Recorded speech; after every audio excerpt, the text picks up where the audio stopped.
Ya. Musik itu haram, lalu bagaimana dengan si penyanyinya? Apakah uang yang dari hasil nyanyian termasuk haram?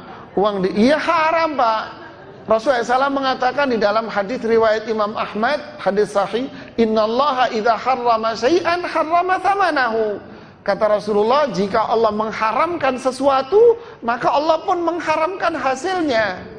Musik haram, berarti jual beli musik haram, duitnya haram. Jual beli alat musik, gitar, piano haram, duitnya haram. Penyanyi dapat duit dari nyanyian haram, karena Allah mengharamkan nyanyian musik. Ini pertanyaan paling sering Anda dengar. Apa hukum musik dalam Islam? Sebetulnya kalau kita dengar di penjelasan ulama-ulama yang luas pemahamannya, menurut saya, ulama yang berpendapat seperti itu, orang yang luas secara fikirnya. Contohnya Ustadz Adi Hidayat pernah katakan, hukum itu tidak melekat pada benda, tapi pada sifat. Kalau itu alat musik digunakan untuk kemaksiatan, maka haram hukumnya. Seperti pisau, golok, dan sebagainya kan, kalau kita gunakan untuk nodong orang jadi haram, tapi kalau digunakan untuk nyembelih kurban jadi amal. Nah, ataupun Ustaz Abdul Somad juga sering jelaskan musik seperti bercakap-cakap, dan itu sebetulnya perkataan Syekh Yusuf Qaradawi.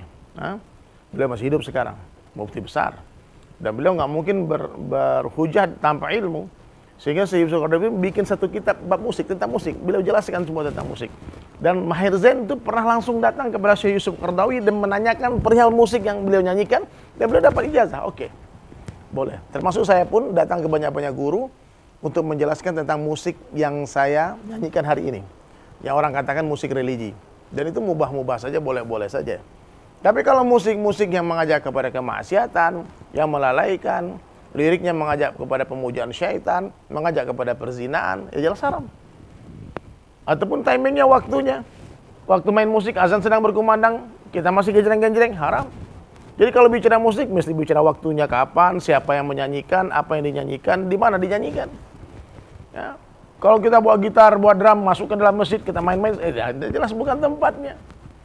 Jadi hadirin dirahmati Allah Subhanahu wa taala, tapi tetap kenyataan hari ini kita berjumpa dengan segolongan saudara muslim kita yang kekeh mengatakan seluruh alat musik haram. Bagaimana sikap kita? Hormati pendapat itu, karena itu benar berlaku buat mereka.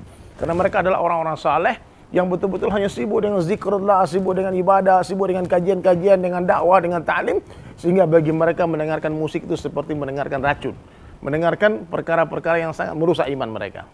Jadi orang yang sempurna imannya, tingkat imannya tinggi, tingkat imannya, bahkan bukan hanya main musik, sedetik lupa dari Allah bisa jadi haram bagi mereka. Jadi sahabat sekalian ya, jadi hukum hakam dalam agama ini luas. Satu benda bisa jadi halal, bisa jadi haram, hanya berbeda waktu saja. Ya. Baca Al-Quran, jelas perintah Allah, pahalanya besar. Tapi kalau dibaca di dalam WC, haram. Dibaca ketika khatib lagi khutbah, nggak boleh, dilarang. Karena perintah Allah, dengarkan, bukan baca. Paham ya? Jadi setiap perintah ada waktunya, setiap waktu ada perintahnya. Mesti dipahami ini.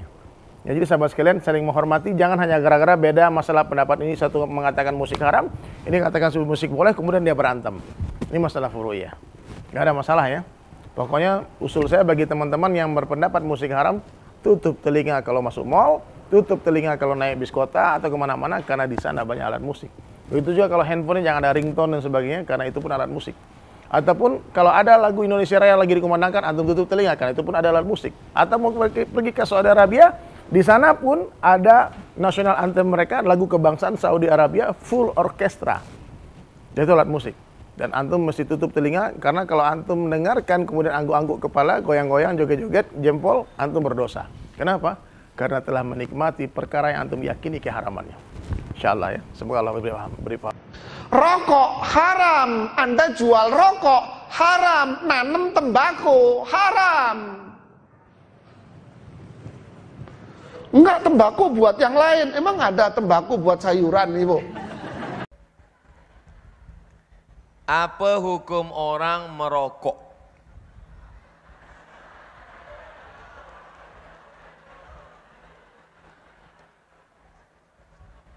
Ini bukan fatwa Abdul Somad. Abdul Somad bukan ulama. Abdul Somad hanya membacakan fatwa ulama sahaja.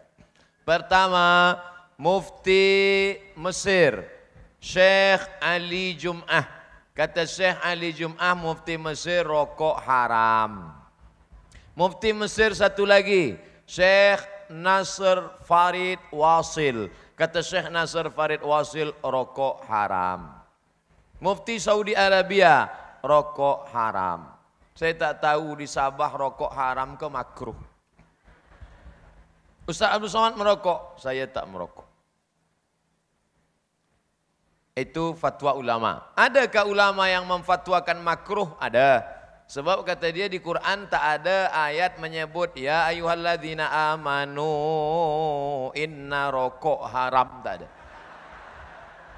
Kerana tidak ada dalam Quran, tak ada dalam hadis, tak ada Nabi cerita tentang tembakau, maka ulama berijtihad, ulama ikhtilaf. Yang satu mengatakan haram, yang satu mengatakan tak sampai pada darjah haram, hanya makruh saja. Nah, jadi puan-tuan pilihlah nak haram apa nak makruh. Tapi jangan gara-gara yang saya sampaikan ni ada makruh, yang dah berhenti dia merokok balik. Saya sebenarnya nak berhenti Ustaz, tapi sebab Ustaz kata makruh, saya pilih makruh je lah. Yang dah berhenti elok, sebab dia banyak memudaratkan. Mudaratnya lebih besar daripada manfaatnya.